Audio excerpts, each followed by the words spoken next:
Passionné par la mer et la voile, Benoît est un bon vivant à la recherche de nouveaux défis. Aujourd'hui, le projet est bien lancé, celui de participer à la Mini Transat 2019. La Mini Transat, c'est une course initiatique. En fait, c'est vraiment la porte d'entrée de la course au large. Donc tous les grands skippers qu'on connaît actuellement autour du Vendée Globe, autour du monde sur des gros bateaux sont passés par la Mini Transat. Donc du coup, comme c'était un peu un rêve de gamin, je me suis lancé là-dedans il y a maintenant presque 5 mois.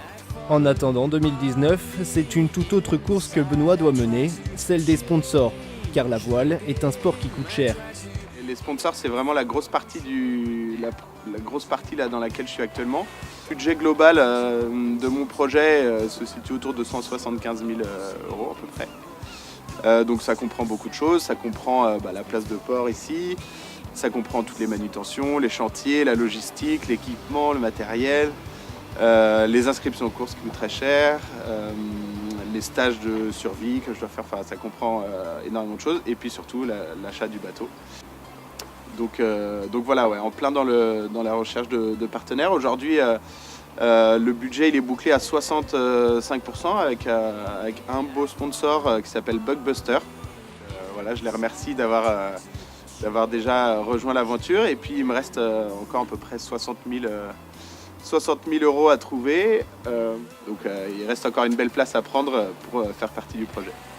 Même si la voile n'est pas aussi populaire que le football ou le cyclisme, elle fait partie des disciplines les plus rentables pour les entreprises souhaitant s'engager dans la voie du marketing sportif.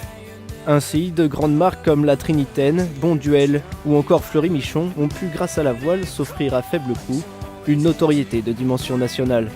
La voile, c'est hyper intéressant pour les entreprises dans le sens où il y a un rapport qualité-prix qui est assez hallucinant par rapport à d'autres sports. Et puis les valeurs qui sont portées par la course au large sont des valeurs auxquelles les entreprises aiment beaucoup s'identifier, parce que c'est vraiment des valeurs de dépassement de soi, de courage, d'ambition.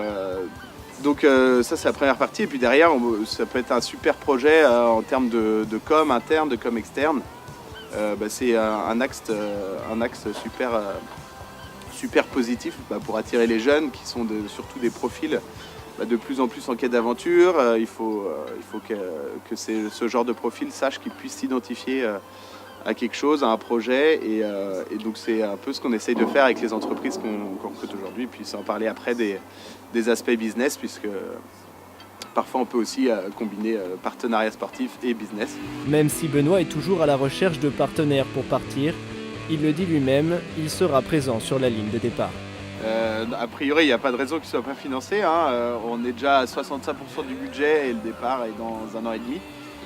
Donc oui, de toute façon, j'irai faire un tour dans l'Atlantique quoi qu'il arrive. Le début de la saison est prometteur avec une première performance.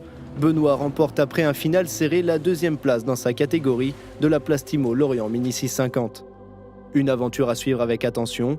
Pour nous, le rendez-vous est pris en 2019 sur la ligne de départ.